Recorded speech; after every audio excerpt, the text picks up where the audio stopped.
Doctors have a new tool this morning in the fight against heart failure. The FDA has approved its first new drug in almost 10 years for the condition affecting 5 million Americans.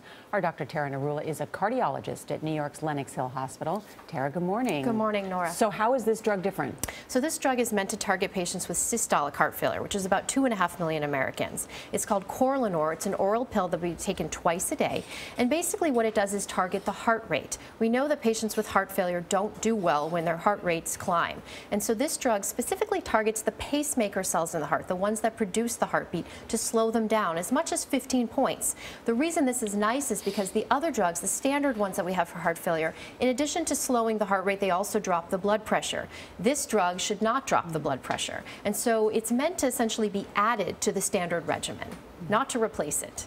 Do you think there are any side effects for this? So certainly there are side effects that studies have shown. They're low, but the biggest one is bradycardia, which is slowing of the heart rate, a small increased risk of atrial fibrillation or irregular heart rate, some vision changes, and some increased blood pressure. Will you prescribe it? Absolutely. I mean, this is really a big deal. Studies have shown that this drug can decrease the risk of hospitalization and cardiovascular death, primarily driven by heart failure deaths, by 18%. And this is a population of patients that cost our country $30 billion a year, multiple readmissions to the hospitals during the course of the year for these patients, and it's a quality of life issue for patients. So anything that we can offer them that will prevent them from having to go in and out of the hospital for treatment would be a really great option. You mentioned, if heart failure is so lethal, why has it taken 10 years for a new drug to get on the market? Yeah, I mean, heart failure is a very complicated disorder, unfortunately, that activates a lot of different systems in the body. And so it is a problem. And there are new drugs in the pipeline. There's one that may also come out this summer that works a little bit differently from this one, but also has been shown to decrease the risk of rehospitalization. It's available now?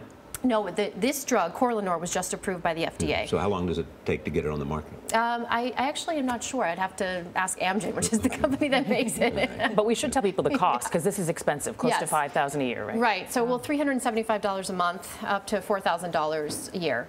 Dr. Tara Narula, thank you so much. Thank you.